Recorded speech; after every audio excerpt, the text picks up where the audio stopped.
I have a question on Venezuela, just following up on what we discussed yesterday. You know, there was a very obvious dissonance between you and the United States, because the United States was speaking about working with Delcy Rodriguez, while you were speaking about, you know, the opposition figures, Edmundo González and Corina Machado. Have you reconsidered the position? I mean, what do you plan to do from now on? Because there's a situation on the ground, whether you like it or not. The United States is going to work with Rodriguez, whom you don't consider legitimate. So how do you plan to move on from now on in your relations with Venezuela and also with the United States in Venezuela? Thank you. Thank you, Jorge. So let's go back to the basis and the facts that we have seen. And as you have mentioned, Delcy Rodriguez has just been sworn as interim president of Venezuela. We do not have a specific comment on that.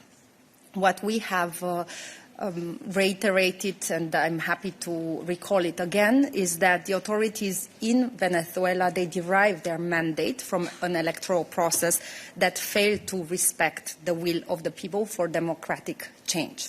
So we have stressed out yesterday and also today that the future of Venezuela should be precisely shaped through an inclusive dialogue leading to a democratic transition, and hence include all those actors that are committed to democracy.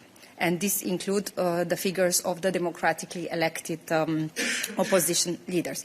What we will do in this case is what we have done so far, even though we have not recognized the legitimacy of President Maduro, and the same for Delcy Rodriguez as such, but we will maintain targeted engagement throughout with the Venezuelan authorities to safeguard our own interests and uphold our own principles. Now, when it comes to the coalition of the willing, the President and the President von der Leyen, the President of the Council, and the High Representative are today in Paris, but the topics are focusing on Ukraine specifically. Mm-hmm.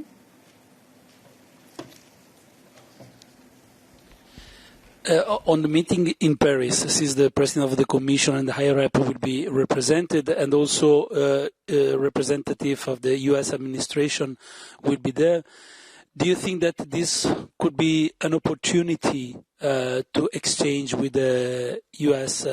allies also on Greenland dossier, and in the margin of the meeting on Ukraine, or do you think is not the right place to raise this issue? Thank you.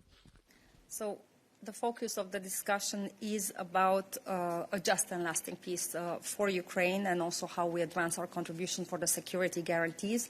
Any further discussions, as this meeting will take place today, are not for me to confirm at this stage. Has the High Representative raised the issue of the civilians killed during the U.S. raid in Venezuela? Thank you very much. I do not have information on this point specifically, but I will be happy to come back to you in this regard. Thank you. I would also like to ask a follow-up question about Venezuela, and more specifically about the emergency meeting which took place in the United Nations Security Council yesterday.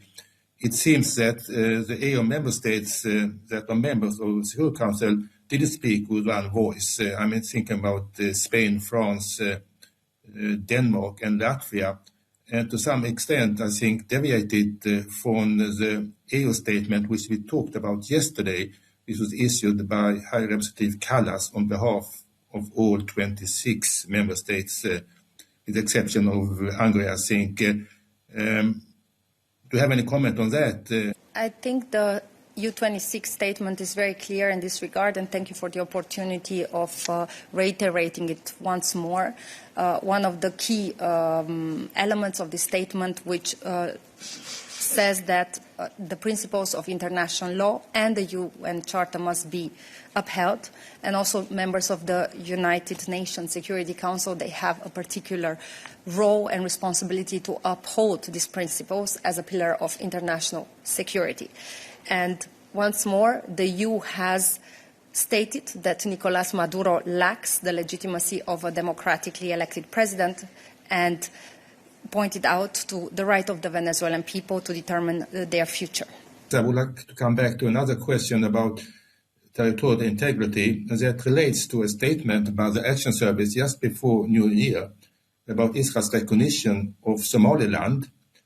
And according to the statement, Somalia's territorial integrity should be respected, and any recognition of Somaliland, which, as you know, broke away from Somalia in 1991 after a civil war, that could further unstabilize the situation in the region and around the Horn of Africa.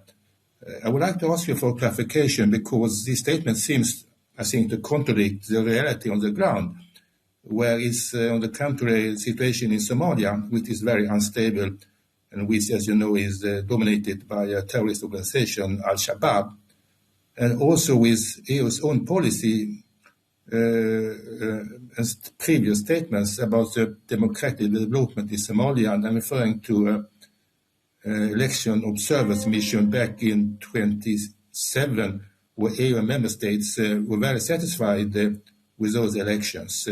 So how can you clarify this statement? First, there is no contradiction whatsoever, and for the sake of full clarity, let me here recall the statement that we have issued on the matter, and then happy to add some further elements to it to give you a comprehensive answer. We have, as EU, reaffirmed the importance of respecting the unity, sovereignty and territorial integrity of the Federal Republic of Somalia, pursuant to its constitution, the charters of the African Union and the United Nations. This is key for the peace and stability of the entire Horn of Africa region. We have also encouraged meaningful dialogue between Somaliland and the federal government of Somalia to resolve long-standing differences. So in light of such, our statement obviously stands, including that we have, as I just recalled here, encouraged meaningful dialogue between both Somaliland and the federal government of Somalia to resolve long-standing differences and forge a way forward. In other words, no ambiguity whatsoever. There's just been released a joint statement on Greenland by 6 EU leaders plus the UK Prime Ministers. Is there any did you know about this statement? Is there any reason why there's no EU institution in there? Why you couldn't manage to put together your reaction and these 7 leaders managed to do the same? Thanks. Thank you. We're not in the habit of commenting on statements that have basically just been issued as such.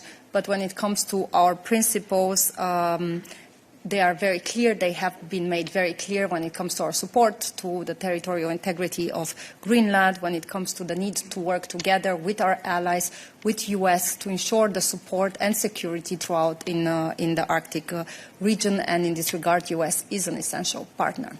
Jelajahi cara baru mendapatkan informasi. Download MetroTV Extend sekarang.